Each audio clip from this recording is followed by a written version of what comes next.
మనం ఆంధ్రప్రదేశ్ కనుక నేను లిమిట్ అయి మాట్లాడదలిస్తే మనకేమంటే ఈ మధ్య ఒకటి విన్నాం, స్కిల్ సెన్సెస్ చేస్తామంటున్నారు. స్కిల్ సెన్సెస్ ఎందుకు?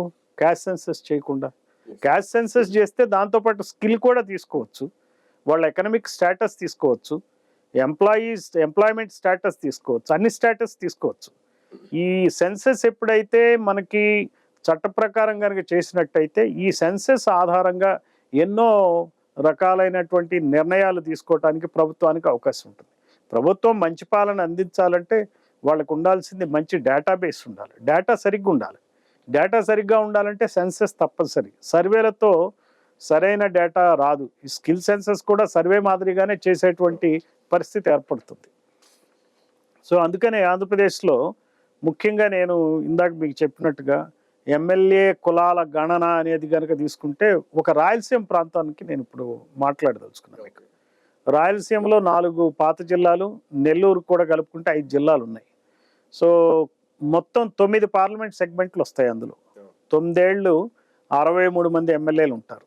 ఈ 63 ఎమ్మెల్యేల కులాల గణక తీసినట్టయితే మనకు 219 ఎలక్షన్లో ఆనాటి అసెంబ్లీలో దాదాపుగా 40 మంది రెడ్డి ఎమ్మెల్యేలు ఉన్నారు, 11 మంది ఎస్సీ ఎమ్మెల్యేలు ఉన్నారు, తర్వాత 3 కమ్మ, 3 ముస్లిం, వీళ్ళందరూ కలిపితే 57 మంది ఎమ్మెల్యేలు ఉన్నారు.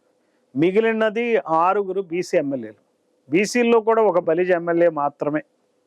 అంటే ఈ కులాల లెక్కలుగానే తీస్తే ఖచ్చితంగా రెడ్లకు అన్ని సీట్లు ఇవ్వడానికి ఏ పార్టీకి అవకాశం ఉండదు. అలాగే ఇప్పుడు 2024 ఎలక్షన్ మీరు తీసుకోండి, అందులో రెడ్డి ఎమ్మెల్యేలు 27 మంది ఉన్నారు, కమ్మ ఎమ్మెల్యేలు 12 మంది దాకా ఉన్నారు. సో బీసీ ఎమ్మెల్యేలు ఇందాక చెప్పినట్టుగానే చూస్తే 6-7 కన్నా ఎక్కువ మంది లేరు. అందులో కూడా 2 బలిజ ఎమ్మెల్యేలు ఉన్నారు. అంటే 8 అనుకోండి, 8 ఎమ్మెల్యేలు.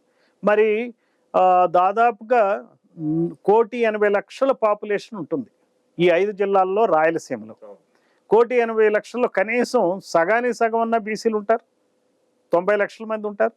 90 లక్షల మంది ఉంటే 30 మంది ఎమ్మెల్యేలు ఉండాలి.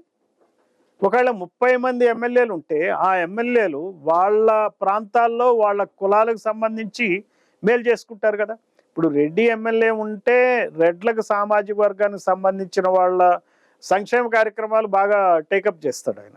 వాళ్ళకి ఏది ఇండస్ట్రీస్ ఇప్పించుకోవటం కానీ, ఎంప్లాయ్మెంట్ కానీ, పోస్టింగ్లు ఇప్పించుకోవటం కానీ, ఈ డెమోక్రసీ ఫలాలన్నింటినీ ఆ కులం అనేది పొందుతూ ఉంది. ఇప్పుడు ఈ రోజున రాయలసీమలో ఎట్లా ఉంటుందంటే రెడ్డి రూల్ ఆఫ్ లా ఉంటుంది. అంతేగాని మనకి రాష్ట్రం అంతా ఒక రకమైన పరిపాలన ఉంటే ఆ ప్రాంతాల్లో పరిపాలన ఇంకో రకంగా ఉంటుంది. ఇదంతా ఎందుకు జరుగుతుందంటే కులాల యొక్క సమతుల్యత లేకపోవటం.